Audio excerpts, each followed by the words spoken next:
Woodland GN tyre and lube वाले जिन्होंने कोलों तुसी truck wash oil change air brake का काम करवा सकते हो। नਵੇਂ पुराने टायर वाजिब कीमतां ते खरीद सकते हो। सेंटरनेलो मडेरा ਦੇ ਵਿੱਚ ਲੋਕੇਸ਼ਨ ਨੇ ਕਾਲ ਕਰ ਸਕਦੇ ਹੋ। Nimma Sahota 209 277 0113 West Coast truck driving school Fresno ਵਾਲੇ ਜਿਹੜੇ ਕਿ ਤੁਹਾਨੂੰ ਟਰੱਕ ਦਾ ਲਾਇਸੈਂਸ ਵਧੀਆ ਸਿਖਲਾਈ ਦੇ ਕੇ ਘੱਟ ਸਮੇਂ ਦੇ ਵਿੱਚ ਲੈਣ 'ਚ ਸਹਾਇਤਾ ਕਰਦੇ ਨੇ। ਕਾਲ ਅਜੀਤ ਅਟਵਾਲ 559 374 45 41 ਦੇ ਉੱਤੇ।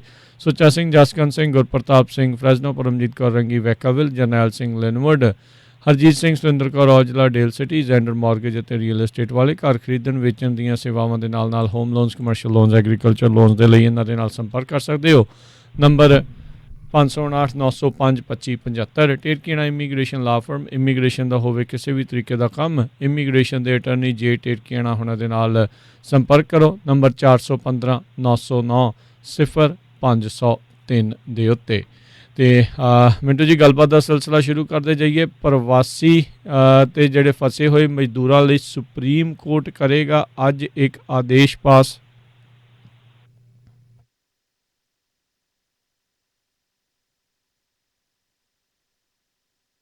मिंटू जी हेलो हेलो, हाँ जी, आवाज आ गई है जी, हुण आ रही है आवाज़ जी। सो मिंटू जी गलबात का सिलसिला जो शुरू करिए तो कहते प्रवासी ते फसे हुए मजदूरों के लिए सुप्रीम कोर्ट करेगा अज आदेश पास। हाँ जी, वो आदेश है जिहड़ा वो सुप्रीम कोर्ट ने पास कर दिता सीगा, क्योंकि देखो ये मुद्दा जिहड़ा वो जरूरी बनया पिया सीगा।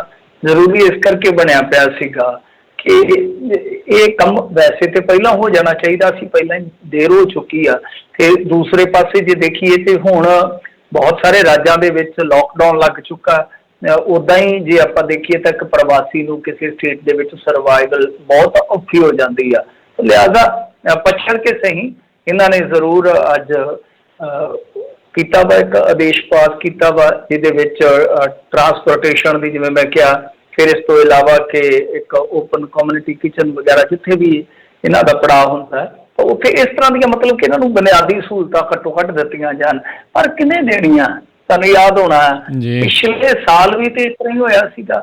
सारा कुछ अपने अखीं वेखिया वापरिया। की होया सी उहदे विच? तुसीं एक गल नूं याद करो कि जब सुप्रीम कोर्ट दे विच इस तरह ही सुनवाई चलदी पई सी ते जाके केंद्र ने सीधा ही झूठ बोलता सी, सुधा ही झूठ बोलता सीगा कि देखो जी एक भी माइग्रेंट वर्कर है जिहड़ा वो नहीं जा रहा, पैदल नहीं जा रहा। उन्होंने बेचारे ने की बोलना सीगा? वो तो जिवें कहते ना, कुचल के ना फुटपाथ को चलो, इतना यहाँ पे रात को मजदूर ख्वाब देखते हैं। वो तो फुटपाथ ते पहले ही रहिंदे सी, सड़कों ते तुरे गए। पर सुप्रीम कोर्ट च केंद्र सरकार ने साफ ही कहता कि नहीं जी, इतने तो कोई जा ही नहीं रहा। 30 अप्रैल की गल है, 30 अप्रैल 2020 अल्फनामा सी इन्हां दा। हुण तुसीं देख लो कि जिहड़ी सरकार इस तरह एक सीधा ही झूठ बोल के निकल जाती है, वो कितनी को गंभीर होएगा। सब तो वड्डी गल जो संसद दे विच पुछया गया सरकार तो कि भाई मजदूरों का की कीता, उत्थे एक होर झूठ बोलिया इन्हां ने कि साडे कोल कोई डाटा ही नहीं है। मतलब कि किन्नियां मौतां होईयां मजदूरां दियां, रस्ते दे विच किन्नियां जानां चले गईयां, ये मुकर ही गए सी साफ। सो लिहाजा एक बार फिर सुप्रीम कोर्ट ने अपना फर्ज निभा दिता। पर रौला तो यही है ना कि जे ये इन चीज़ों को मुहैया करवाउणगे तद ही है। पर ये गां राज सरकारां ते सुट दिंदे आ, स्टेटां ते सुट दिंदे आ। स्टेटां तुहानूं पता ही है जिस हिसाब नाल चली जांदियां। सो उम्मीद करते हैं कि इस बारी जानां नहीं जाणगियां, इस बारी मजदूर जिहड़े ज़्यादा खजल खुआर नहीं होणगे। पर खजल खुआर तां ते उन्हां दे मुखदरां च है ही है।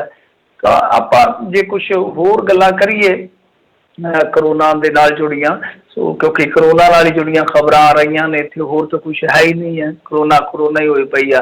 एक तो यह है कि WHO ने मतलब कि इस गल ते मोहर लाई है, जिहड़ा क्रिटिसिज्म हो रहा सीगा कौमांतरी पद्धर ते कि देखो धार्मिक ते राजनीतिक आयोजन सीगे जिहड़े, उन्हां दी वजह दे नाल ही सैकेंड वेव जिहड़ी आई है करोना दी। मतलब कि जिस तरह बड़े बड़े अखबारां ने छापिया कौमांतरी पद्धर ते, उस चीज़ ते WHO ने भी मोहर लाई है।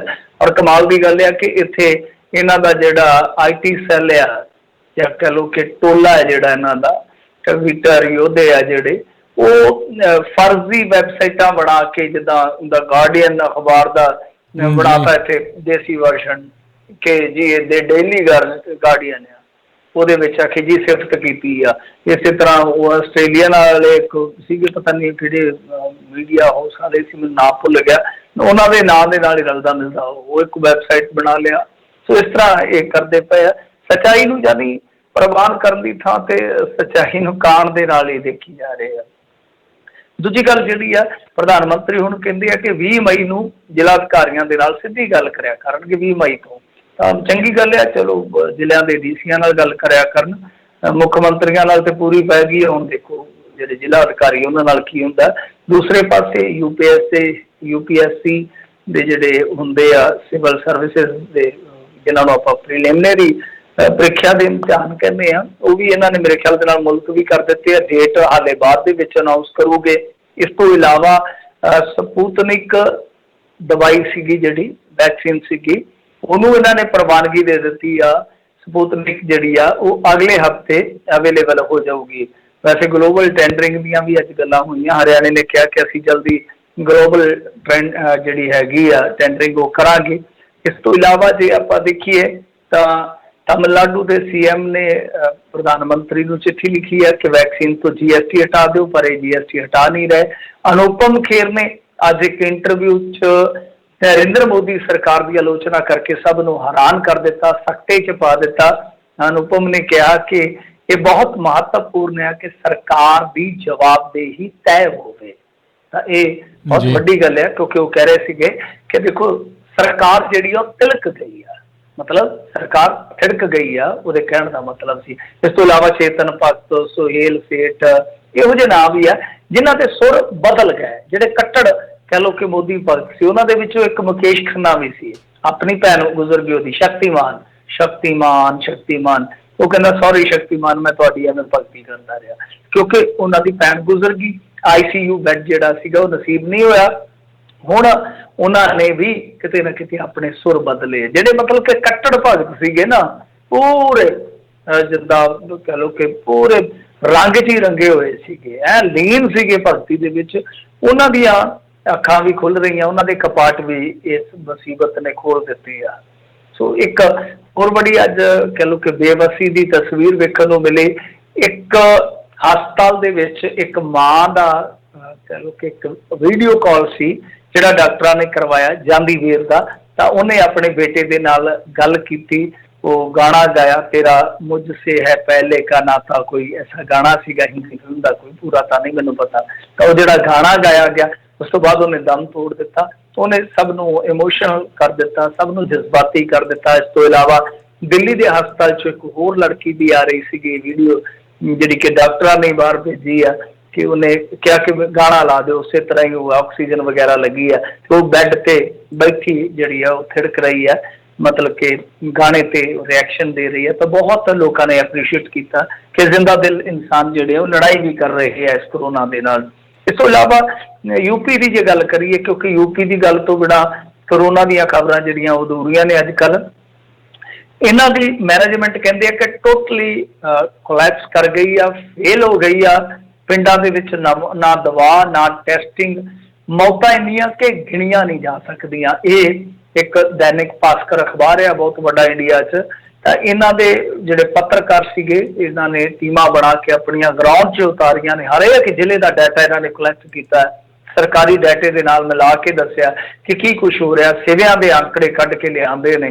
ਤਾਂ ਇਹਨਾਂ ਨੇ ਆਪਣੀ ਗਰਾਊਂਡ ਜ਼ੀਰੋ ਦੀ ਰਿਪੋਰਟ ਜਿਹੜੀ ਆ ਉਹ ਇਉਂ ਤਿਆਰ ਕੀਤੀ ਆ ਕਿ ਪਿੰਡਾਂ ਦੇ ਵਿੱਚ ਕੱਖ ਵੀ ਨਹੀਂ ਹੈ। ਤਾਂ ਜਿਵੇਂ ਮੈਂ ਤੁਹਾਨੂੰ ਇੱਕ ਦਿਨ ਪਹਿਲਾਂ ਹੀ ਦੱਸਤਾ ਸੀਗਾ, ਸ਼ਾਇਦ 2 ਦਿਨ ਪਹਿਲਾਂ ਹੀ ਦੱਸਤਾ ਸੀਗਾ ਕਿ ਲਾਸ਼ਾਂ ਇਹਨਾਂ ਨੇ ਰੇਤ ਦੇ ਵਿੱਚ ਦਫਨਾ ਦਿੱਤੀਆਂ, ਤੇ ਉਹੀ ਹੋਇਆ। ਮੀਂਹ ਪਿਆ, ਨਦੀ ਚੜ੍ਹ ਆਈ, ਲਾਸ਼ਾਂ ਬਾਹਰ ਆ ਗਈਆਂ।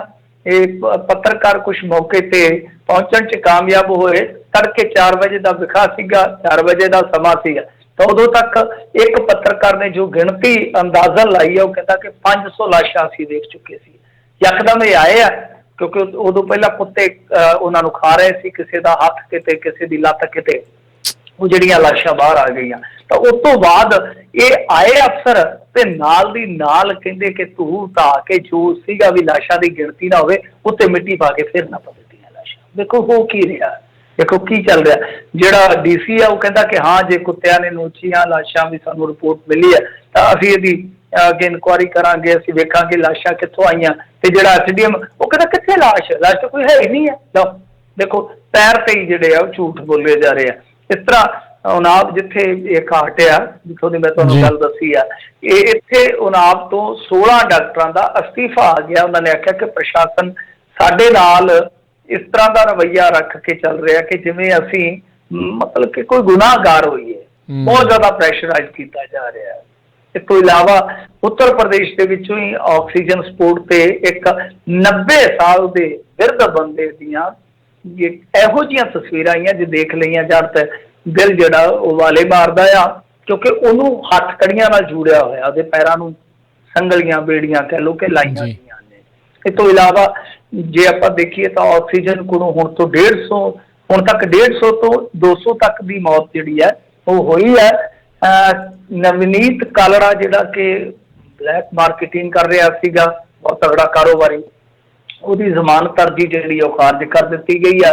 ਇੱਧਰ ਪੰਜਾਬ ਦੇ ਵਿੱਚ ਜੇ ਆਪਾਂ ਗੱਲ ਕਰੀਏ ਬਠਿੰਡੇ ਦੇ ਨੇੜੇ ਕਹਿੰਦੇ ਕਿ ਢਾਬੇ ਦੇ ਸਾਰੇ ਤਕਰੀਬਨ ਕਰਮਚਾਰੀ ਸੀਗੇ ਜਿਹੜੇ ਉਹ ਪੋਜ਼ਿਟਿਵ ਆਏ ਆ ਤੇ ਹੁਣ ਉਹਨਾਂ ਦੀਆਂ ਭਾਰੀਆਂ ਬੜੀਆਂ ਪਈਆਂ ਜਿਨ੍ਹਾਂ ਨੇ ਲਜ਼ੀਜ਼ ਖਾਣੇ ਇਹਨਾਂ ਤੋਂ ਖਾਧੇ ਆ।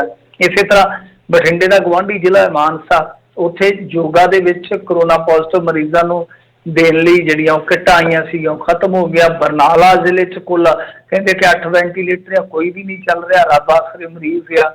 ਫਿਰ ਇਹਨਾਂ ਦਾ ਆਪਣਾ ਸਿਆਸੀ ਕਮਸਾਨ ਹੈ, ਉਹ ਇਹ ਦੂਜੇ ਪਾਸੇ ਚੱਲ ਰਿਹਾ, ਵੈਂਟੀਲੇਟਰ ਚੱਲਣ ਜਾਂ ਨਾ ਚੱਲਣ ਇਹਨਾਂ ਦੇ ਮੂੰਹ ਜਾਂ ਇਹਨਾਂ ਦੇ ਜਾਬਾਂ ਦੇ ਭੇਡ ਜਿਹੜੇ ਆ ਉਹ ਬਦਸਤੂਰ ਚੱਲੀ ਜਾਂਦੇ ਆ। ਤਾਂ ਸਿਹਤ ਮੰਤਰੀ ਨੇ ਸ਼ਵੇਤ ਮਲਿਕ ਨੂੰ ਕਹਿ ਦਿੱਤਾ ਕਿ ਸੌੜੀ ਸਿਆਸਤ ਛੱਡੋ, ਆਕਸੀਜਨ ਪਲਾਂਟ ਲਈ ਕੇਂਦਰ ਤੇ ਪਾਓ ਦਬਾਅ। ਮਤਲਬ ਕਿ ਉਹ ਕੇਂਦਰ ਤੇ ਸੁੱਟ ਦਿੰਦੇ ਆ ਕਿ ਜਾ ਕੇ ਕੇਂਦਰ ਨੂੰ ਪੁੱਛੋ, ਮਤਲਬ ਇਹ ਤੇ ਉਹ ਸੀਤਾਫਲ ਤੇ ਚੀਕੂ ਵਗੈਰਾ ਉਹੀ ਪੇਸ਼ ਕਰਦੇ ਆ ਆਪਣੇ ਮਿੱਤਰਾਂ ਨੂੰ।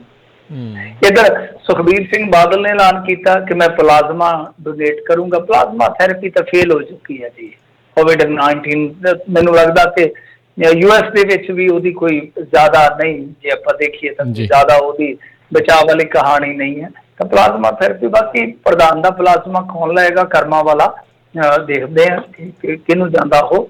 ਤੇ ਇਹ ਕਹਿੰਦੇ ਆ ਕਿ ਪਲਾਜ਼ਮਾ ਡੋਨੇਟ ਕਰਾਂਗੇ।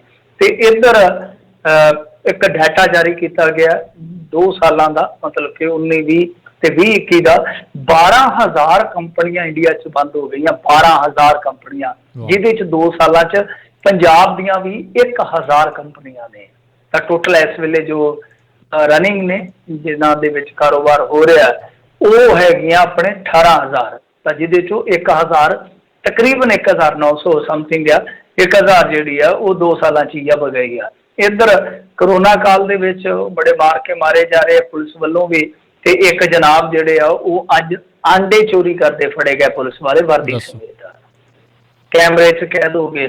ਮਤਲਬ ਕਿ ਇੱਕ ਪਾਸੇ ਤੇ ਫਲਾਂ ਦੀ ਵੀਡੀਓ ਚੱਲ ਰਹੀ ਸੀਗੀ ਅਰੁਣ ਆਲਮ ਦੀ ਤੇ ਕੈਪਟਨ ਅਮਰਿੰਦਰ ਸਿੰਘ ਦੀ ਗੁਫ਼ਤਗੂ ਹੋ ਰਹੀ ਹੈ ਫੋਨ ਤੇ ਉਹਦੇ ਮੁਕਾਬਲੇ 'ਚ ਹੀ ਇੱਕ ਪੁਲਿਸ ਵਾਲਾ, ਜਾਂਬਾਜ਼ ਪੁਲਿਸ ਵਾਲਾ ਕਹਿ ਲਈਏ, ਮੈਂ ਹਾਂ ਹਰਜੀਤ, ਤਾਂ ਉਹਦੇ ਵਿੱਚ ਕੀ ਆ ਕਿ ਉਹ ਸੜਕ ਤੇ ਖਲੋਤਾ ਤੇ ਪੀਤੀ ਖਾਧੀ ਲੱਗਦੀ ਆ, ਐ ਪੂਰਾ ਜਿਵੇਂ ਬੰਦਾ ਕਹਿ ਲਓ ਕਿ ਪੂਰਾ ਪ੍ਰੋਫੈਸ਼ਨਲ ਹੀ ਲੱਗਦਾ ਸੀਗਾ ਕਿ ਆਂਡਿਆਂ ਦੀ ਰੇਹੜੀ ਖੜੀ ਸੀ ਰੋਡ ਤੇ, ਐ ਲਾ ਕੇ ਟੇਢੀ ਜੀ ਕੋਣੀ ਪਹਿਲਾਂ ਚੈੱਕ ਕਰਦਾ, ਫਿਰ ਟੇਢ ਜੀ ਮਾਰ ਕੇ ਤੇ ਆਂਡੇ ਪਾ ਕੇ ਜੇਬ ਦੇ ਵਿੱਚ ਤੇ ਮਾਰ ਕੇ ਆਟੋ ਨੂੰ ਹੱਥ ਆਉ ਗਿਆ ਜਿਵੇਂ ਚੰਗਾ ਰੇਡਰ ਕਬੱਡੀ ਦਾ ਜਿਹੜਾ ਹੱਥ ਲਾ ਕੇ ਜਾਂਦਾ, ਬਸ ਪਿੱਛੇ ਧੂੜ ਰਹਿ ਗਈ ਉੱਠਦੀ।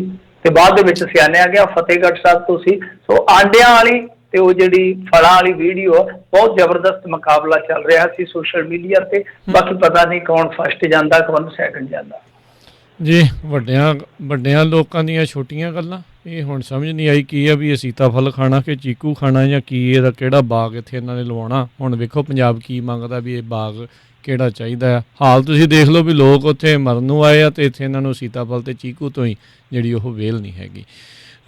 ਅਗਲੀ ਮਿੰਟੂ ਜੀ ਗੱਲ ਕਰ ਲਈਏ ਗੁਰਮੀਤ ਰਾਮ ਰਹੀਮ ਦੀ ਆਸ ਕਹਿੰਦੇ ਵੀ ਅਧੂਰੀ, ਵਾਪਸ ਭੇਜਿਆ ਜੇਲ੍ਹ। ਹਾਂਜੀ, ਹਰ ਆਸ ਨਹੀਂ ਹੁੰਦੀ ਪੂਰੀ, ਕੋਈ ਨਾ ਕੋਈ ਰਹਿ ਜਾਂਦੀ ਆ ਅਧੂਰੀ। ਇਹ ਤਾਂ ਰੱਬ ਦੀ ਵੀ ਹੈ ਮਜਬੂਰੀ, ਸਾਰੀਆਂ ਤਾਂ ਉਹ ਵੀ ਨਹੀਂ ਨਾ ਪੂਰੀਆਂ ਕਰ ਸਕਦਾ, ਇਹ ਤਾਂ ਸਭ ਨੂੰ ਪਤਾ ਹੀ ਆ। ਖੈਰ ਦੇਖੋ, ਗੁਰਮੀਤ ਰਾਮ ਰਹੀਮ ਜਿਹੜਾ ਆ ਉਹ ਅਚਾਨਕ PGI ਪਹੁੰਚਿਆ ਸੀਗਾ। ਇਹ ਕੱਲ ਸ਼ਾਮ ਦੀ ਗੱਲ ਆ। ਕੱਲ ਸ਼ਾਮ ਤੋਂ ਲੈ ਕੇ ਹੁਣ ਤੱਕ ਇਹੋ ਹੀ ਨਿਕਲਿਆ, ਕਿਉਂਕਿ ਵੱਖ-ਵੱਖ ਅਖਬਾਰਾਂ ਦੀਆਂ ਰਿਪੋਰਟਾਂ ਜੇ ਫੁੱਲ ਹੋ ਗਏ, ਬਿਮਾਰੀ ਪਹਿਲਾਂ ਤੇ ਲੱਭੀ ਹੀ ਨਹੀਂ। ਬਾਅਦ 'ਚ ਇੱਕਾ ਦੁੱਕਾ ਅਖਬਾਰਾਂ ਨੇ ਦੱਸਿਆ ਕਿ ਅਸਲ ਦੇ ਵਿੱਚ ਇਹਦਾ ਸਵੇਰੇ BP ਵਧਿਆ ਸੀ, ਉਸ ਤੋਂ ਬਾਅਦ ਢਿੱਡ ਪੀੜ ਕਹਿੰਦਾ ਹੋਇਆ ਸੋ ਮੇਰਾ, ਬਾਅਦ 'ਚ ਇਹਨੂੰ ਡਾਕਟਰਾਂ ਨੇ ਇੱਧਰ ਨੂੰ ਕੱਢ ਦਿੱਤਾ। ਇੱਥੇ 3 ਦਿਨਾਂ ਦਾ ਬਣਾਇਆ ਗਿਆ ਸੀ ਮਾਹੌਲ ਕਿ 3 ਦਿਨ ਇਹਦਾ ਇਲਾਜ ਚੱਲੂਗਾ, ਪਰੰਤੂ ਬਾਅਦ 'ਚ ਕਹਿੰਦੇ ਆ ਇੱਕ ਤਾਂ ਇਹਨੇ ਕਰੋਨਾ ਟੈਸਟ ਕਰਾਉਣ ਤੋਂ ਇਨਕਾਰ ਕਰ ਦਿੱਤਾ। ਵੈਸੇ ਕਮਾਲ ਦੀ ਗੱਲ ਆ ਕਿ ਆਪ ਇਹ ਖੁਦ ਅਪੀਲਾਂ ਕਰ ਰਿਹਾ, ਮਤਲਬ ਕਿ ਜਿਹੜਾ ਡੇਰੇ ਦਾ ਅਖਬਾਰ ਵਾ ਨਾ, ਉਹਦੇ ਵਿੱਚ ਅੱਧੇ ਪੰਨੇ ਦਾ ਇਸ਼ਤਿਹਾਰ ਦੇ ਕੇ ਐ ਕਰੋ, ਕਾੜਾ ਪੀਓ, ਨਿੰਬੂ ਖਾਓ, ਪਤਾ ਨਹੀਂ ਕੀ ਕੀ ਚਟਾਈ ਜਾਂਦਾ ਆ। ਕਿ ਆਪ ਇਹਨਾਂ ਦਾ ਜਿਹੜਾ ਉੱਥੋਂ ਡਾਕਟਰ ਆ, ਮਤਲਬ ਕਿ ਜਿਹੜਾ ਇਹਨਾਂ ਦਾ ਹੈਗਾ ਨਾ ਸ਼ਾਹ ਸਤਨਾਮ ਹਸਪਤਾਲ ਦਾ ਵੱਡਾ ਡਾਕਟਰ ਆ, ਉਹ ਕਹਿੰਦਾ ਕਿ ਜੇ ਮਾੜਾ ਜੇ ਵੀ ਤੁਸੀਂ ਬਿਮਾਰ ਹੋ ਤੇ ਤੁਸੀਂ ਡਾਕਟਰ ਕੋਲ ਜਾਓ ਤੇ ਟੈਸਟ ਕਰਵਾਓ। ਇਹ ਵੇਰ ਗਿਆ, ਕਹਿੰਦਾ ਮੈਂ ਤਾਂ ਟੈਸਟ ਕਰਵਾਉਣਾ ਨਹੀਂ, ਪਤਾ ਨਹੀਂ ਹੁਣ ਕੀ ਟੈਸਟ 'ਚ ਆਉਣਾ ਸੀ। ਤੇ ਉਸ ਤੋਂ ਬਾਅਦ ਫਿਰ ਇਹ ਖਬਰ ਆ ਗਈ ਕਿ ਨਹੀਂ ਜੀ ਉਹ ਤੇ ਨਿਕਲ ਗਿਆ, ਸੁਣ ਗਿਆ ਜੇਲ੍ਹ ਨੂੰ। ਫਿਰ ਵੈਸੇ ਫੋਰਸ ਉੱਥੇ ਲਾ ਦਿੱਤੀ ਸੀ, ਡੇਰਾ ਪ੍ਰੇਮੀ ਵੀ ਕੁਛ ਇਕੱਠੇ ਹੋਣੇ ਸ਼ੁਰੂ ਹੋ ਗਏ ਸੀ। ਇਹਨਾਂ ਦੀ ਜਿਹੜੀ ਤੁਹਾਨੂੰ ਪਤਾ ਨੈਟਵਰਕਿੰਗ ਬਹੁਤ ਤਗੜੀ ਆ, ਹੇਠਲੇ ਪੱਧਰ ਤੇ ਸੁਨੇਹੇ ਵੀ ਲੱਗੇ ਸੀਗੇ ਕਿ ਕੂਚ ਕਰੋ ਡੇਰੇ ਨੂੰ। ਤੇ ਇਸੇ ਦਰਮਿਆਨ ਹੀ ਖਬਰ ਆ ਜਾਂਦੀ ਆ ਕਿ ਬਲੱਡ ਸੈਂਪਲ ਜ਼ਰੂਰ ਲੈ ਗਏ ਆ, ਪਰੰਤੂ ਇਹਨੂੰ ਜੇਲ੍ਹ ਘੱਲ ਦਿੱਤਾ ਗਿਆ। ਦੇਖੋ ਗੱਲ ਇਹ ਆ ਰਾਜ ਕਰਨਵੀਰ ਸਿੰਘ ਜੀ, ਜੋ ਸੁਣਨ ਦੇ ਵਿੱਚ ਆ ਰਿਹਾ, 3-4 ਦਿਨ ਪਹਿਲਾਂ ਮੈਨੂੰ ਇੱਕ ਸੋਰਸ ਨੇ ਦੱਸਿਆ ਸੀਗਾ, ਤੇ ਉਹ ਮਤਲਬ ਕਿ ਅਜੇ ਵੀ ਮੇਰੇ ਕੋਲ ਮੈਸੇਜ ਹੈ ਮੇਰੇ ਫੋਨ 'ਚ, ਮੈਂ ਪਹਿਲਾਂ ਲਾਈਟਲੀ ਲਿਆ, ਪਰ ਕੱਲ ਜਿਵੇਂ ਇਹ ਖਬਰ ਆਈ ਤੇ ਮੇਰਾ ਮੱਥਾ ਠਣਕਿਆ। ਫਿਰ ਮੈਂ ਫੋਨ ਤੇ ਗੱਲ ਕੀਤੀ ਤੇ ਉਹਨੇ 3-4 ਦਿਨ ਪਹਿਲਾਂ ਹੀ ਦੱਸ ਦਿੱਤਾ ਸੀਗਾ ਕਿ ਇਸ ਤਰ੍ਹਾਂ ਵਾਪਰੇਗਾ। ਕਮਾਲ ਦੇ ਬੰਦੇ ਆ, ਸੋਰਸ ਵੀ ਕਮਾਲ ਦੇ ਹੁੰਦੇ ਆ। ਉਹਨੇ ਪਹਿਲਾਂ ਹੀ ਪ੍ਰੈਡਿਕਟ ਕਰਤਾ ਸੀਗਾ ਕਿ ਅਸਲ ਦੇ ਵਿੱਚ ਇਹ ਗਰਾਊਂਡ ਬਣਾਇਆ ਜਾ ਰਿਹਾ ਪੈਰੋਲ ਵਾਸਤੇ, ਔਰ ਭਾਰਤੀ ਜਨਤਾ ਪਾਰਟੀ ਕਿਤੇ ਨਾ ਕਿਤੇ ਢਿੱਲ ਦੇ ਰਹੀ ਆ। ਔਰ ਤੁਸੀਂ ਕਹਿੰਦਾ ਕਿ ਨੋਟ ਕਰੋ, ਮੈਨੂੰ ਸੋਰਸ ਨੇ ਜਿਹੜੀ ਗੱਲ ਕਹੀ ਕਿ ਨੋਟ ਕਰੋ ਕਿ ਇਹ ਕਿਸਾਨ ਅੰਦੋਲਨ 'ਚ ਇਸ ਟਾਈਮ ਹੈ ਨਹੀਂ, ਕਿਉਂਕਿ ਇਹਨਾਂ ਨੇ ਹੇਠਲੇ ਪੱਧਰ ਤੇ ਸੁਨੇਹੇ ਲਾਏ ਨੇ ਆਪੋ ਆਪਣੇ ਪੈਰੋਕਾਰਾਂ ਨੂੰ ਕਿ ਨਹੀਂ ਭਾਈ ਤੁਸੀਂ ਇਹਨੂੰ ਸਪੋਰਟ ਨਹੀਂ ਕਰਨਾ, ਔਰ ਬਦਲੇ ਦੇ ਵਿੱਚ ਸਾਰੀਆਂ ਚੀਜ਼ਾਂ ਜਿਹੜੀਆਂ ਕੀਤੀਆਂ ਜਾ ਰਹੀਆਂ। ਅਗਾਂਹ ਪੰਜਾਬ ਤੇ ਹਰਿਆਣੇ ਦਾ ਇਲੈਕਸ਼ਨ ਵੇਖਿਆ ਜਾ ਰਿਹਾ, ਤਾਂ ਕੁਛ ਗੱਲਾਂ ਚਲੋ ਠੀਕ ਆ, ਉਹ ਆਪਾਂ ਕਹਿ ਸਕਦੇ ਹਾਂ ਕਿ ਪੁਸ਼ਟਕ ਨਹੀਂ ਹੁੰਦੀਆਂ, ਪੁਸ਼ਟੀ ਕੋਈ ਨਹੀਂ ਕਰ ਸਕਦਾ ਜਦ ਤੱਕ ਵਾਪਰਦੀਆਂ ਨਹੀਂ, ਪਰੰਤੂ ਆਹ ਚੀਜ਼ ਵਾਪਰ ਗਈ ਯਕਦਮ ਕਿ ਉਹ ਬਾਹਰ ਆ ਗਿਆ। 3 ਦਿਨਾਂ ਦਾ ਕਹਿੰਦੇ ਆ ਕਿ ਇਲਾਜ ਦਾ ਪ੍ਰੋਗਰਾਮ ਸੀ, ਪਰ ਅਚਾਨਕ ਫਿਰ ਬੜੀ ਜਿਹੜੀ ਕੋਈ ਹੋਈ ਹੈ ਤਾਂ ਉਹਨਾਂ ਨੇ ਕਰ ਦਿੱਤੀ। ਵੱਡਾ ਕਾਰਨ ਜੋ ਮੈਂ ਉਹਦੇ ਲੋਕਲ ਕੁਛ ਦੇਖ ਰਿਹਾ ਮੀਡੀਆ ਦੇ ਜਿਹੜੇ ਰਿਪੋਰਟ ਕਰ ਰਹੇ ਸੀ ਕਿ ਦਰਅਸਲ ਜਿਹੜਾ ਉਹਨਾਂ ਲੋਕਲ ਪ੍ਰਸ਼ਾਸਨ ਆ, ਉਹਨਾਂ ਦੇ ਹੱਥ ਪੈਰ ਫੁੱਲ ਗਏ। ਉਹ ਜਵਾਬ ਦੇਣ ਲੱਗ ਪਏ ਕਿ ਦੇਖੋ ਇੱਥੇ ਪੂਰਨ ਲੋਕਡਾਊਨ ਆ, ਤੁਸੀਂ ਪੂਰਨ ਲੋਕਡਾਊਨ 'ਚ ਇਹਨੂੰ ਲੈ ਆਏ ਹੋ ਤੇ ਇੱਥੇ ਹਜ਼ੂਮ ਆ ਗਿਆ ਤੇ ਰੋਕੇਗਾ ਕੌਣ ਜੀ? ਤੇ ਜੇ ਇਹਨਾਂ ਦਾ ਹਜ਼ੂਮ ਜੁੜ ਗਿਆ ਤੇ ਲੋਕ ਫਿਰ ਕਿਵੇਂ ਅੰਦਰ ਚਲੇ ਜਾਣਗੇ? ਤਾਂ ਇਸ ਕਰਕੇ ਸ਼ਾਇਦ ਉਹਨੂੰ ਵਾਪਸ ਘੱਲਿਆ ਗਿਆ।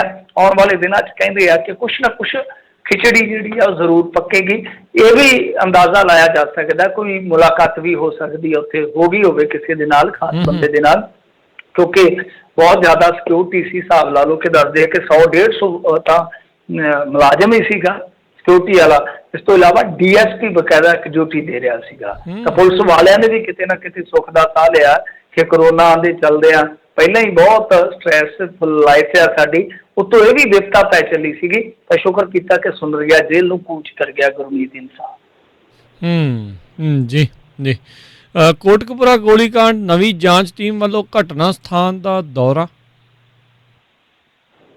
ਹਾਂਜੀ, ਜਿਹੜੀ ਹੈਗੀ ਹੈ ਨਾ 3 ਮੈਂਬਰੀ SIT ਹੈ, ਜਿਹਦੇ 'ਚ LK ਯਾਦਵ ਆ, ਇੱਕ ਮੇਰੇ ਖਿਆਲ ਦੇ ਨਾਲ ਹੈਗੇ ਆ ਸੁਰਜੀਤ ਸਿੰਘ, ਇੱਕ ਹੋਰ ਅਫਸਰ, ਤੇ ਇਹ ਤਿੰਨੇ ਜਿਹੜੇ ਆ ਹੁਣ ਐਕਟਿਵ ਹੋਏ ਆ।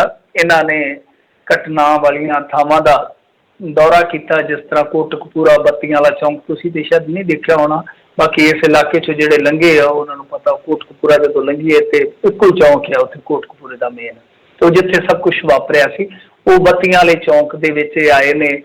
ਫਿਰ ਜਿਹੜਾ ਬੁਰਜ ਜਵਾਹਰ ਸਿੰਘ ਵਾਲਾ ਪਿੰਡ ਆ ਉੱਥੇ ਵੀ ਗਏ ਨੇ, ਮਤਲਬ ਕਿ ਕੰਮਕਾਰ ਇਹਨਾਂ ਨੇ ਸ਼ੁਰੂ ਕਰ ਦਿੱਤਾ।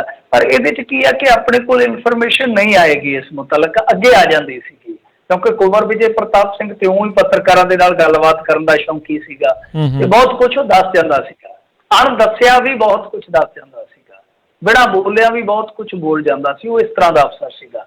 ਪਰੰਤੂ ਹੁਣ ਜਿਹੜੀ ਗੱਲ ਆ ਉਹ ਇਹ ਆ ਕਿ ਇਹਨਾਂ ਨੂੰ ਇਸ ਤਰ੍ਹਾਂ ਪਾਬੰਦ ਕਰ ਦਿੱਤਾ ਗਿਆ ਕਿ ਤੁਸੀਂ ਮੀਡੀਆ ਦੇ ਨਾਲ ਕੋਈ ਵੀ ਗੱਲ ਜਾਂਚ ਪੜਤਾਲ ਮੁਤਲਕ ਸ਼ੇਅਰ ਨਹੀਂ ਜੇ ਕਰੋਗੇ ਜੀ। ਸੋ ਇਸ ਕਰਕੇ ਹੁਣ ਇਹ ਆਪਾਂ ਕਹਿ ਸਕਦੇ ਹਾਂ ਕਿ ਦੇਖੋ ਕੰਮਕਾਰ ਸ਼ੁਰੂ ਕਰ ਦਿੱਤਾ SIT ਨੇ, ਕੋਟਕਪੂਰੇ ਤੋਂ ਸ਼ੁਰੂ ਹੋਇਆ ਵਾ। ਇਹਨੂੰ ਕਿਸ ਦਿਸ਼ਾ ਵੱਲ ਖੜਿਆ ਜਾਂਦਾ, ਕਿੰਨੇ ਸਮੇਂ ਦੇ ਵਿੱਚ ਨੇਪਰੇ ਚਾੜਿਆ ਜਾਂਦਾ, ਇਹ ਪਤਾ ਨਹੀਂ ਹੈ।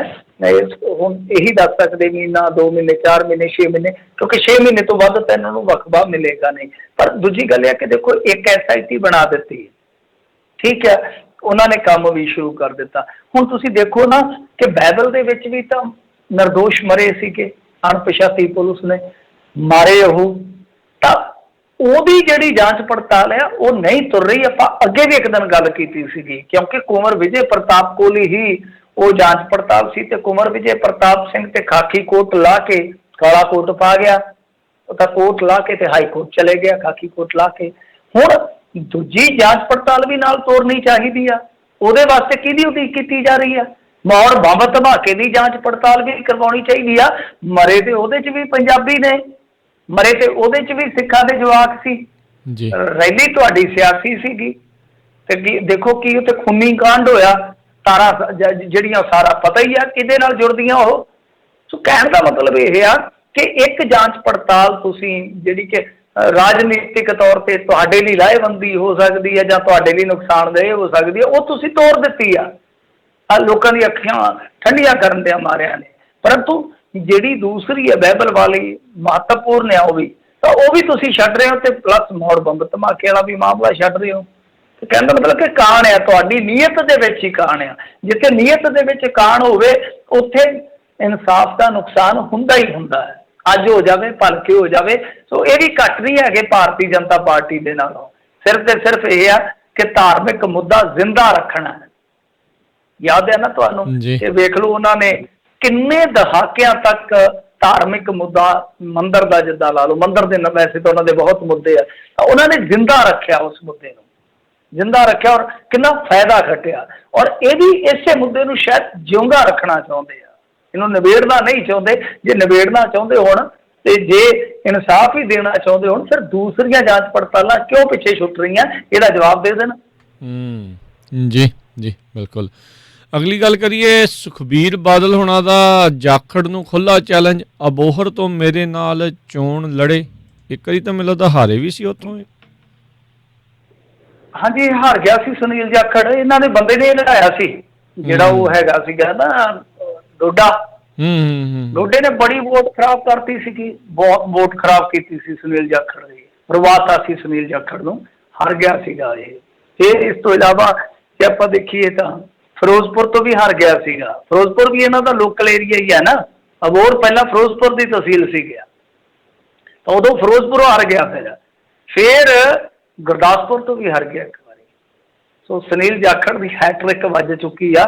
ਸੁਨੀਲ ਜਾਖੜ ਨਾਲ ਐਵੇਂ ਲੜਨਾ ਇਲੈਕਸ਼ਨ ਕਰਨਾ ਲੜਨਾ, ਮੈਂ ਤਾਂ ਕਹਿੰਦਾ ਕਿ ਕਿਸਾਨ ਮੁਖੀ ਹੋ ਲੈਣੋ, ਬਾਕਸਿੰਗ ਹੀ ਕਰ ਲੈਣ ਸਿੱਧੀ, ਕਿਉਂਕਿ ਇਹਨਾਂ ਨੇ ਇੱਕ ਦੂਜੇ ਨੂੰ ਹੁਣ ਵੰਗਾਰ ਨੂੰ ਤਾਂ ਹਟਣਾ ਨਹੀਂ ਹੈ। ਬਾਕੀ ਗੱਲ ਹੈ ਕਿ ਪ੍ਰਧਾਨ ਸਾਹਿਬ ਇਹ ਤੇ ਦੱਸ ਦੇਣਾ ਕਿ ਉਹਨਾਂ ਨੇ ਖੜਨਾ ਕਿੱਥੇ ਆ। ਉਹ ਤੇ ਜਲਾਲਾਬਾਦੀਆਂ ਨੂੰ ਤੈਅ ਆ ਕਿ ਤਗੜੇ ਹੋ ਜਾਓ, ਮੈਂ ਆ ਗਿਆ ਇੱਥੋਂ, ਤੁਹਾਡਾ ਵਿਧਾਇਕ ਤਾਂ ਬਸ ਮੈਂ ਹੀ ਆ। ਸ਼ੁਰੂਆਤ ਹੀ ਇਹਨਾਂ ਨੇ ਕੰਪੇਨ ਦੀ ਇੱਥੋਂ ਕੀਤੀ ਸੀ 2022 ਦੀ, ਤੁਹਾਨੂੰ ਯਾਦ ਹੋਣਾ। ਤੇ ਇਹਦਾ ਮਤਲਬ ਇਹ ਕਿ ਪ੍ਰਧਾਨ ਸਾਹਿਬ ਹਾਲੇ 2-4 ਹੋਰ ਥਾਵਾਂ ਤੇ ਵੀ ਐਲਾਨ ਕਰ ਸਕਦੇ ਕਿ ਮੈਂ ਇਲੈਕਸ਼ਨ ਲੜੂੰਗਾ, ਜਿੱਥੇ ਵੀ ਮੇਨ ਬੰਦੇ, ਜਿੱਥੇ ਵੀ ਸ਼ਰੀਕ ਤਗੜੇ ਹੋਏ। ਵੈਸੇ ਅਬੋਹਰ ਦੇ ਵਿੱਚ ਐਤਕੀ ਦੇਖੋ ਭਾਰਤੀ ਜਨਤਾ ਪਾਰਟੀ ਜਿੱਤੀ ਸੀਗੀ, ਅਕਾਲੀਆਂ ਦਾ ਇੱਥੇ ਵੋਟ ਬੈਂਕ ਹੈਗਾ ਅੱਛਾ ਖਾਸਾ, ਪਰ ਮੈਨੂੰ ਲੱਗਦਾ ਕਿ ਕੁਝ ਚੀਜ਼ਾਂ ਬਦਲ ਗਈਆਂ, ਕਿਉਂਕਿ 5 ਸਾਲ ਜਾਖੜ ਜਿਹੜੇ ਆ ਉਹ ਰਹੇ ਆ ਸੱਤਾ ਦੇ ਵਿੱਚ, ਕੁਝ ਚੀਜ਼ਾਂ ਬਦਲਣਗੀਆਂ, ਕਿਉਂਕਿ ਭਾਰਤੀ ਜਨਤਾ ਪਾਰਟੀ ਦਾ ਵੋਟ ਸ਼ੇਅਰ ਡੈਫੀਨੇਟਲੀ ਉੱਥੇ ਖਿਸਕੇਗਾ। ਅਕਾਲੀ ਜਿਹੜੇ ਉਹ ਆਪਣੇ ਪੱਧਰ ਤੇ ਲੜਾਈ ਲੜਨਗੇ, ਬਹੁਤ ਕੁਝ ਹੋਏਗਾ। ਅਬੋਹਰ ਦੇ ਸਮੀਕਰਨ ਤੇ ਚਲੋ ਗਾਂ ਆਪਾਂ ਬਦਲ ਲਵਾਂਗੇ, ਗਾਂ ਆਪਾਂ ਦੇਖ ਲਵਾਂਗੇ ਜਿਸ ਹਿਸਾਬ ਨਾਲ ਬਦਲਣਗੇ। ਪਰੰਤੂ ਗੱਲ ਤੇ ਇਹੀ ਆ ਕਿ ਦੇਖੋ ਸੁਨੀਲ ਜਾਖੜ ਜਾਂ ਸੁਖਬੀਰ ਸਿੰਘ ਬਾਦਲ ਜਾਂ ਸਿੱਧੂ, ਇਹ ਚੱਲ ਕਿਸ ਪਾਸੇ ਨੂੰ ਰਹੇ ਆ। ਇਲੈਕਸ਼ਨ ਤੇ ਹਾਲੇ ਬੜੀ ਦੂਰ ਆ। ਜੇ ਲੋਕ ਵਿਚਾਰੇ ਤੰਦਰੁਸਤ ਰਹਿਣਗੇ, ਲੋਕ ਆਬਾਦ ਰਹਿਣਗੇ, ਉਧਰ ਤੇ ਰੋਜੀ ਰੋਟੀ ਦੀ ਲੜਾਈ ਚੱਲ ਰਹੀ ਆ, ਇੱਧਰ ਸਾਹਾਂ ਦੀ ਲੜਾਈ ਚੱਲ ਰਹੀ ਆ, ਤੁਹਾਡੀ ਆਪੋ ਵਿੱਚ ਦੀ ਇਹ ਕਲਾ ਨਹੀਂ ਮਿਟ ਰਹੀ। ਮੇਰੇ ਖਿਆਲ ਦੇ ਨਾਲ ਇਹਨਾਂ ਚੀਜ਼ਾਂ ਤੋਂ ਹਾਲ ਦੀ ਘੜੀ ਗੁਰੇਜ਼ ਕਰ ਲੈਣਾ ਚਾਹੀਦਾ। ਉਸ ਤੋਂ ਬਾਅਦ ਚਾਹੇ ਜੋ ਮਰਜ਼ੀ ਕਰੀ ਜਾਣ, ਇਲੈਕਸ਼ਨ ਵੀ ਭਖੇਗਾ, ਵੋਟਾਂ ਵੀ ਹੋਣੀਆਂ ਨੇ। ਮੈਨੂੰ ਪਤਾ ਕਿ ਇਸ ਏਰੀਏ ਦੇ ਵਿੱਚ ਚੋਟਾਂ ਵੀ ਪੂਰੀਆਂ ਕਰ ਸਕਦੇ ਸੁਖਬੀਰ ਸਿੰਘ ਬਾਦਲ, ਚੰਗੀ ਵੋਟ ਹੈ ਇਹਨਾਂ ਦੀ। ਪਰ ਗੱਲ ਇਹ ਹੈ ਕਿ ਹਾਲੇ ਸਮਾਂ ਲੈਣ ਦਿਓ, ਸਮੇਂ ਤੋਂ ਪਹਿਲਾਂ ਇਸ ਤਰ੍ਹਾਂ ਦੇ ਤੀਰ ਨਾ ਛੱਡੀ ਜਾਓ ਜਿਹੜੇ ਲੋਕਾਂ ਦੇ ਕਲੇਜੇ 'ਚ ਵੱਜਦੇ ਆ ਇਸ ਟਾਈਮ ਕਿ ਕਿੱਧਰ ਨੂੰ ਕੋਈ ਬੰਦਾ ਤਾਂ ਜਿਹੜਾ ਆ ਉਹ ਇਹ ਸੋਚਦਾ ਸਵੇਰੇ ਉੱਠ ਕੇ ਕਿ ਸਾਡਾ ਜੀ ਹਸਪਤਾਲ ਦੇ ਵਿੱਚ ਪਿਆ, ਪਤਾ ਨਹੀਂ ਸ਼ਾਮ ਨੂੰ ਕਿਹੋ ਜਿਹੀ ਖਬਰ ਆਉਣੀ ਸ਼ਾਮ ਤੱਕ, ਤੇ ਉੱਤੋਂ ਇਹੋ ਜਿਹੀਆਂ ਖਬਰਾਂ ਸੁਣਨ ਨੂੰ ਮਿਲ ਤਾਂ ਮੇਰੇ ਖਿਆਲ ਦੇ ਨਾਲ ਮਾਨਾ ਬਾਜ਼ਾਰ ਹੁੰਦਾ। ਉਹ ਅੱਗੇ ਵੀਡੀਓ ਇਸ ਤਰ੍ਹਾਂ ਦੀਆਂ ਆਉਂਦੀਆਂ, ਕਦੇ ਕਿਸੇ ਪੁਲਿਸ ਵਾਲੇ ਦੀ ਆ ਜਾਂਦੀ ਆ, ਕਦੇ ਅਰੂਸਾ ਆਲਮ ਦੀ ਆ ਗਈ, ਕਦੇ ਫਲਾਣੇ ਦੀ ਆ ਗਈ। ਲੋਕ ਤੇ ਇਹ ਕਹਿ ਰਹੇ ਕਿ ਸਾਡੇ ਨਾਲ ਚੱਲ ਕੀ ਰਿਹਾ ਹੈ, ਤੇ ਮਜ਼ਾਕ ਚੱਲ ਰਿਹਾ ਨਾ ਸਾਡੇ ਨਾਲ। ਆਪ ਸਾਨੂੰ ਕਹਿੰਦੇ ਕਿ ਘਰਾਂ 'ਚ ਤੜ ਜੋ, ਆਪ ਕਹਿੰਦੇ ਆ ਕਿ ਤੁਸੀਂ ਸਬਜ਼ੀ ਲੈਣੀ ਆ ਤੇ ਉਹ ਵੀ ਮੂੰਹ ਮਾਹ ਢੱਕ ਕੇ ਚੱਲੋ, ਤੇ ਜੇ ਕੋਈ ਇਹਨਾਂ ਦਾ ਆਪਣਾ VIP ਗੁਜ਼ਰ ਜਾਂਦਾ, ਇੰਤਕਾਲ ਹੋ ਜਾਂਦਾ, ਤੇ ਉਹਦੇ ਸੰਸਕਾਰ ਤੇ ਸੈਂਕੜਿਆਂ ਦਾ ਇਕੱਠ ਵੀ ਹੋ ਜਾਂਦਾ, ਕੋਈ ਕੁਛ ਨਹੀਂ ਕਰਦਾ, ਬੋਲਦਾ ਹੀ ਨਹੀਂ ਹੈ। ਜੀ ਜੀ ਜੀ। ਅਗਲੀ ਜਿਹੜੀ ਮਿੰਟੂ ਜੀ ਗੱਲ ਕਰਦੇ ਜਾਈਏ, ਝੋਨੇ ਦੀ ਲਵਾਈ ਦਾ ਕੰਮ ਸ਼ੁਰੂ, ਫਿਰ ਕਿਸਾਨ ਫਿਕਰਮੰਦ। ਦੇਖੋ ਐਤਕੀ ਨਾ ਸਾਰੇ ਪਾਸੇ ਇਹ ਮਾਰਦੇ ਪਏ ਆ। ਮੈਂ ਤੁਹਾਨੂੰ ਦੱਸਾਂ ਕਿ ਇਹਨਾਂ ਨੇ ਆਖਿਆ ਸੀਗਾ ਕਿ ਐਤਕੀ ਨਰਮੇ ਦਾ ਰਕਬਾ ਹੋਰ ਵਧਾਵਾਂਗੇ ਤਕਰੀਬਨ 70,000 ਹੈਕਟੇਅਰ, ਕਿਉਂਕਿ ਨਰਮੇ ਦਾ ਏਰੀਆ ਦਾ ਫਾਇਦਾ ਇਹ ਆ ਕਿ ਉਹਨਾਂ ਆਪਣਾ ਝੋਨਾ ਘੱਟ ਜਾਂਦਾ, ਤੇ ਦੂਜਾ ਇਹ ਆ ਕਿ ਨਰਮੇ ਦੇ ਵਿੱਚ ਵੀ MSP ਹੈਗੀ ਆ। ਕਿਸਾਨ ਮਤਲਬ ਕਿ ਜੇ ਇੱਧਰ ਆ ਜਾਣ ਤੇ ਠੀਕ ਆ, ਲਾਹਾ ਵੀ ਮਿਲ ਸਕਦਾ ਜੇ ਚੰਗਾ ਰੇਟ ਲੱਗ ਜਾਵੇ, ਜੇ ਦੇਣ MSP। ਪਰ ਦੂਜੇ ਪਾਸੇ ਹੁਣ ਤੁਸੀਂ ਦੇਖੋਗੇ ਮਾਲਵੇ ਦੇ ਵਿੱਚ ਐਤਕੀ ਕੀ ਸਮੱਸਿਆ ਆਈ ਆ ਕਿ 5-7 ਦਿਨ ਪਹਿਲਾਂ ਤੱਕ ਨਹਿਰਾਂ 'ਚ ਪਾਣੀ ਨਹੀਂ ਆਇਆ, ਜੇ ਆਇਆ ਤੇ ਘੁੱਟ-ਘੁੱਟ ਆਇਆ, ਪਰ ਉਹ ਵੀ ਕਾਲਾ, ਯਾਨੀ ਫੈਕਟਰੀਆਂ ਦਾ ਜਿਹੜਾ ਉਹ ਜ਼ਹਿਰੀਲਾ ਪਾਣੀ, ਰਸਾਇਣਕ ਜਿਹੜਾ ਪਾਣੀ ਹੁੰਦਾ ਰਸਾਇਣਾਂ ਦਾ, ਉਹ ਪਾਣੀ ਛੱਡਿਆ ਜਾ ਰਿਹਾ। ਨਰਮੇ ਦੀ ਬੁਆਈ ਜਿਹੜੀ ਜਿਹਨੂੰ ਬਿਜਾਈ ਆਪਾਂ ਕਹਿ ਦਿੰਦੇ ਆ, ਸਾਡੀ ਸੰਭਾਲਾ ਦੇ ਵਿੱਚ ਕਦੇ ਇਹਨਾਂ ਦਿਨਾਂ ਤੱਕ ਨਹੀਂ ਸੀ ਗਈ, ਬਹੁਤ ਰੇਅਰ ਜਾਂਦੀ ਸੀ। ਜਦੋਂ ਬਲਦਾਂ ਦੀ ਵਾਹੀ ਹੁੰਦੀ ਸੀਗੀ ਉਹਨਾਂ ਦਿਨਾਂ 'ਚ ਜੂਨ ਤੱਕ ਚੱਲ ਜਾਂਦੀ ਸੀ।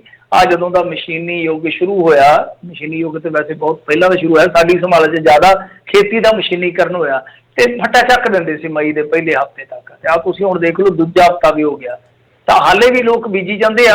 ਅੱਜ ਇੱਧਰ ਫਿਰ ਮੀਂਹ ਪੈ ਗਿਆ, ਮੇਰੇ ਖਿਆਲ ਦੇ ਨਾਲ ਇਹ ਬਿਆਈ ਜਿਹੜੀ ਫਿਰ, ਜਿਵੇਂ ਮੈਂ ਤੁਹਾਨੂੰ ਕਿਹਾ ਕਿ ਅਸੀਂ ਆਪਣੀ ਸੰਭਾਲਾ 'ਚ ਨਿੱਕਿਆ ਨਿੱਕਿਆ ਦੇਖਿਆ ਕਿ ਜੂਨ ਛੁੱਟੀਆਂ ਜਦੋਂ ਹੋ ਜਾਂਦੀਆਂ ਸੀ ਉਦੋਂ ਤੱਕ ਨਰਮਾ ਬੀਜਿਆ ਜਾਂਦਾ ਸੀਗਾ ਤੇ ਸੜ ਸੁੜ ਜਾਂਦਾ ਸੀਗਾ, ਗਰੀਬ ਬੰਦੇ ਮਾਰੇ ਜਾਂਦੇ ਸੀ। ਐਤਕੀ ਨਰਮੇ ਵਾਲਾ ਵੀ ਕੰਮ ਢਿੱਲਾ। ਔਰ ਤੁਹਾਡੀ ਜਾਣਕਾਰੀ ਲਈ ਮੈਂ ਇੱਕ ਚੀਜ਼ ਹੋਰ ਦੱਸਾਂ, ਕਾਰੋਂ ਪਿਛਲੀ ਸਰਕਾਰ ਗਈ ਸੀ, ਨੇਪਰੇ ਇਹਨਾਂ ਨੇ ਚਾੜਿਆ। ਇੱਥੋਂ ਜਿਹੜੀਆਂ 2 ਨਹਿਰਾਂ ਲੰਘਦੀਆਂ ਨੇ, ਜਿਹੜੀ ਇੱਕ ਰਾਜਸਥਾਨ ਕਨਾਲ ਆ, ਉਹਦੇ ਵਿੱਚ ਹੁਣ ਚਾਦਰ ਵਿਛਾਈ ਜਾ ਰਹੀ ਹੈ ਸੀਮੈਂਟ ਦੀ। ਜਿਹੜੀ ਧਰਤੀ ਸਾਡੀ ਰੀਚਾਰਜ ਹੁੰਦੀ ਸੀ ਜਾਂ ਪਾਣੀ ਸਿਮਦਾ ਸੀ, ਉਹ ਸਾਰਾ ਕੁਛ ਹੈ ਜਿਹੜਾ ਉਹ ਲੈ ਗਏ ਉਹ ਬਲੇਟ ਕੇ। ਮਤਲਬ ਕਿ ਇਹਨਾਂ ਨੇ 150 ਕਰੋੜ ਰੁਪਈਆ ਜਿਹੜਾ ਵਸੂਲ ਪਾਇਆ, ਇਜਾਜ਼ਤ ਦਿੱਤੀ ਆ ਤੇ ਬੇੜਾ ਗਰਕ ਕਰ ਦਿੱਤਾ ਇਸ ਏਰੀਏ ਦਾ। ਇਹ ਤਾਂ ਉਹੀ ਨਰਮੇ ਦੀ ਗੱਲ ਹੈ। ਝੋਨੇ ਦੀ ਗੱਲ ਇਹ ਆ ਕਿ ਰਾਜਕਰਮਵੀਰ ਸਿੰਘ ਜੀ ਇਹਨਾਂ ਨੇ 10 ਤਰੀਕ ਤੱਕ ਕਿਹਾ ਹੁੰਦਾ ਕਿ 10 ਤਰੀਕ ਤੋਂ ਬਾਅਦ ਤੁਸੀਂ ਝੋਨਾ ਲਾ ਸਕਦੇ, 10 ਜੂਨ। ਤਾਂ ਉਸ ਤੋਂ ਪਹਿਲਾਂ ਪਨੀਰੀ ਪਨੂਰੀ ਤੁਹਾਨੂੰ ਪਤਾ ਹੀ ਹੈ ਤਿਆਰ ਕਰਨੀ ਪੈਂਦੀ ਹੈ, ਜਗ੍ਹਾ ਫਿਰ ਪਨੀਰੀ ਲਾਉਣੀ ਪੈਂਦੀ ਆ। ਪਰ ਉਦੋਂ ਹੀ ਨਾਲ ਦੀ ਨਾਲ ਹੀ ਜਦੋਂ ਵਾਹਣ ਬਣਨੇ ਸ਼ੁਰੂ ਹੁੰਦੇ ਆ, ਸਮੱਸਿਆ ਆ ਜਾਂਦੀ ਆ ਲੇਬਰ ਦੀ ਕਿ ਲੇਬਰ ਦਾ ਕੀ ਬਣੇਗਾ। ਹੁਣ ਜਿਵੇਂ ਆਪਾਂ ਗੱਲ ਕਰਕੇ ਹਟੇ ਆ ਕਿ ਮਜ਼ਦੂਰ ਤਾਂ ਜਿਹੜੇ ਉਹ ਵਾਪਸ ਜਾ ਰਹੇ ਨੇ, ਚਾਲੇ ਪਾ ਰਹੇ ਨੇ, ਉਹਨਾਂ ਨੂੰ ਰੋਕਿਆ ਵੀ ਨਹੀਂ ਜਾ ਸਕਦਾ ਸੱਤ ਫੱਟ। ਤੇ ਜਿਹੜੀ ਮੰਨ ਲਓ ਝੋਨੇ ਦੀ ਆਉਂਦੀ ਹੈ ਲੇਬਰ ਹਰ ਸਾਲ, ਕਿਉਂਕਿ ਝੋਨਾ ਲਾਉਣ ਵਾਲੀ ਵੀ ਲੇਬਰ ਪੱਕੀ ਹੈ ਨਾ। ਜਿਵੇਂ ਆਪਾਂ ਦੇਖਦੇ ਹਾਂ ਦਾਣਾ ਮੰਡੀ 'ਚ ਕੰਮ ਕਰਨ ਵਾਲੇ ਜਿਹੜੇ ਸਾਡੇ ਪੂਰਬੀਏ ਭਰਾ ਹੁੰਦੇ ਆ, ਉਹ ਇੱਕ ਤਰ੍ਹਾਂ ਨਾਲ ਕਹਿ ਲਓ ਪੂਰੇ ਪ੍ਰੋਫੈਸ਼ਨਲ ਹੁੰਦੇ ਆ, ਉਹਨਾਂ ਦਾ ਕੰਮ ਹੁੰਦਾ, ਹੱਥਾਂ ਤੇ ਚੜਿਆ ਹੁੰਦਾ ਹਰੇਕ ਕੰਮ। ਤਾਂ ਇਸੇ ਤਰ੍ਹਾਂ ਝੋਨਾ ਲਾਉਣ ਵਾਲੀ ਵੀ ਇੱਕ ਤਰ੍ਹਾਂ ਨਾਲ ਕਹਿ ਲਓ ਕਿ ਪੂਰੀ ਸਕਿਲਡ ਲੇਬਰ ਹੁੰਦੀ ਆ। ਉਹ ਹੁਣ ਵਾਪਸ ਆਏਗੀ ਇਸ ਤੌਰ ਦੇ ਵਿੱਚ, ਕਿਉਂਕਿ ਦਿਨ ਤਾਂ ਹੁਣ ਤੁਸੀਂ ਦੇਖ ਲਓ 10 ਜੂਨ 'ਚ ਕਿੰਨੇ ਕੁ ਰਹਿ ਗਏ ਦਿਨ। ਅੱਜ ਆਪਾਂ ਦੇਖੀਏ ਤਾਂ ਇੰਡੀਆ 'ਚ ਤਕਰੀਬਨ 14 ਤਰੀਕ ਹੋ ਗਈ ਆ ਜੀ, ਤਾਂ ਦਿਨ ਰਹਿ ਗਏ ਆ, 20-25 ਦਿਨ ਰਹਿ ਗਏ ਆ, ਤਿਆਰੀ ਹੋ ਜਾਣੀ ਆ। ਕੁਛ ਏਰੀਏ ਦੇ ਵਿੱਚ, ਕਿਉਂਕਿ ਸੇਮ ਵਾਲੇ ਏਰੀਏ ਦੇ ਵਿੱਚ ਤਾਂ ਪਹਿਲਾਂ ਹੀ ਝੋਨਾ ਲਾਉਣ ਦੀ ਛੋਟ ਹੁੰਦੀ ਆ, ਤਾਂ ਲੇਬਰ ਦੀ ਜਿਹੜੀ ਆਮਦ ਆ ਉਹ ਵੇਲੇ ਸਿਰ ਹੋ ਜਾਏਗੀ। ਇਹ ਇੱਕ ਬਹੁਤ ਵੱਡੀ ਐਤਕੀ ਸਿਰਦਰਦੀ ਆ। ਦੂਜੀ ਸਿਰਦਰਦੀ ਆ, ਅੱਗੇ ਸਿੱਧੀ ਬਿਜਾਈ ਕਰਵਾਈ ਸੀ, ਉਹਦੇ ਵਿੱਚ ਜਿਹੜੇ ਖੇਤੀ ਵਿਗਿਆਨੀ ਆ, ਖੇਤੀ ਮਾਹਰ ਆ, ਉਹੀ ਆਪੋ ਵਿੱਚ ਦੀ ਭਿੜੀ ਜਾਂਦੇ ਆ।